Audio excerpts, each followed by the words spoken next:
আমি মানুষদেরকে পরীক্ষা করব। ওয়ালানাবলুওয়ান্নাকুম, অবশ্যই আমি মানুষ তোমাদেরকে পরীক্ষা করব। আল্লাহ তাআলা বলেন যে আমি তোমাদেরকে অবশ্যই পরীক্ষা করব বিশাইইন, কিছু জিনিসের মাধ্যমে। সেই জিনিসগুলো কি? আল্লাহ বলেন আমি তোমাদেরকে কিছু জিনিসের মাধ্যমে তোমাদেরকে পরীক্ষা করব। এরপরে আল্লাহ বলতেছেন সেই জিনিসগুলো হলো মিনাল খাউফ, ভয়। একটা হলো কি? ভয়। ভয় দিয়ে আমি তোমাদেরকে পরীক্ষা করব। ওয়াল জু, এবং ক্ষুধা দিয়ে আমি তোমাদেরকে পরীক্ষা করব। ওয়ানাকসিম মিনাল আমওয়াল, এবং তোমাদের মালকে নষ্ট করে দিয়ে, তোমাদের ছেলে সন্তানকে নষ্ট করে দিয়ে আমি মেরে আমি তোমাদেরকে পরীক্ষা করব। এরপর আল্লাহ বলেন ওয়াসসামাওয়াত, এবং আমি তোমাদের ফসল, তোমাদের ফল ফসারি নষ্ট করে আমি তোমাদেরকে পরীক্ষা করব। আর এই পরীক্ষার মধ্যে যে সফল হতে পারবে, যে ধৈর্য ধারণ করতে পারবে, যে সবর হবে, আল্লাহ বলেন অবাশশিরিস সাবিরিন, তারা ধৈর্য ধরবে। হ্যাঁ নবী, আপনি তাদেরকে সুসংবাদ দিয়ে দেন জান্নাতের। সুবহানাল্লাহ। তা আল্লাহ তাআলা বলেন আমি মানুষদেরকে কয়েকটা বিষয়ের মাধ্যমে পরীক্ষা করব। এক নম্বর হলো ভয়। আমি মানুষদেরকে তার অন্তরে ভয় ঢেলে দিব। ভয় কি? যে এমনভাবে যে আমি যখন নাকি আকাশের মধ্যে আল্লাহ তাআলা যখন বিজলি মারে তখন মানুষের অন্তরে ভয় ঢোকে, ঢোকে কি না? ভয় ঢোকে। আল্লাহ বলেন আমি তোমাদেরকে এটার মাধ্যমে ভয় সৃষ্টি করে দেব। এরপরে আমি মাঝে মাঝে তোমাদের মধ্যে ক্ষুধার্ত দিয়ে দিব। আমি তোমাদেরকে ক্ষুধার্ত বানা ফেলবো, তোমরা খানা পাইবা না। আমি তোমাদেরকে এমন করে দিব, দেখবো তোমরা যে আমি তোমাদেরকে যে খানার থেকে বিরত রাখছি, এই খানা না পাইয়া তোমরা কি বেহুদা পথে যাও কি না, তোমরা হারাম পথে যাও কি না, না হালাল পথেই থাকো, আমি তোমাদেরকে দেখব।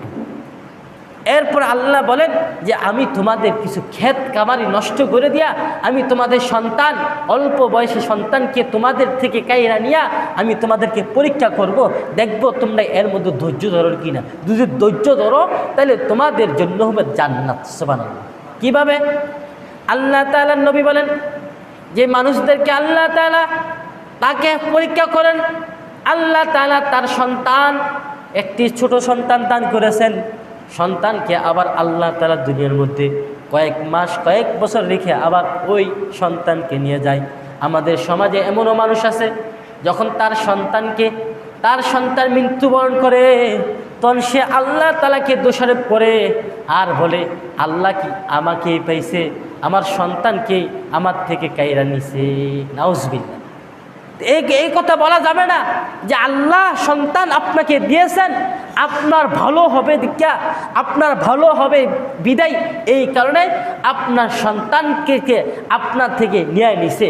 কারণ আল্লাহ পরীক্ষা করবে দে বন্দা আমার উপর সন্তুষ্টি আছে কিনা, নাকি বন্দা এই কথাটা বলবে আল্লাহ আমার ছেলেরে দেখছে আমার বুক খালি করে দিল। এই কথা বলা যাবে না।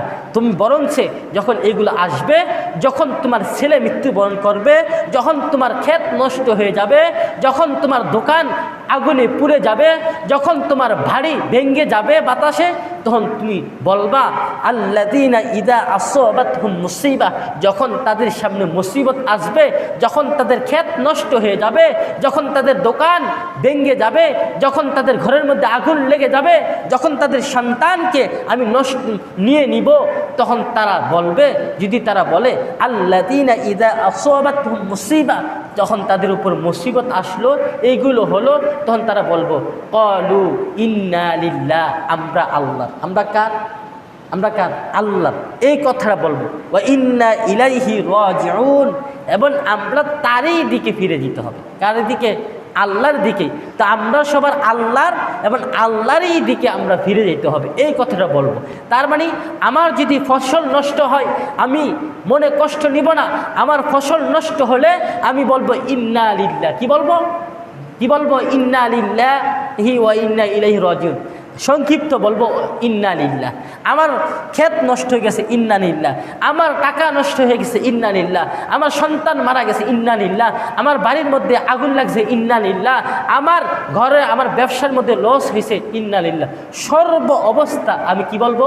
ইন্না লিল্লাহ বলবো। আর যদি ইন্না লিল্লাহ বলি তাহলে এটা আল্লাহ খুশি হবে, আর আল্লাহ খুশির মাধ্যমে খুশি হয়েই আল্লাহ তাআলা বান্দাকে জান্নাত দিয়ে দিবে। সুবহানাল্লাহ।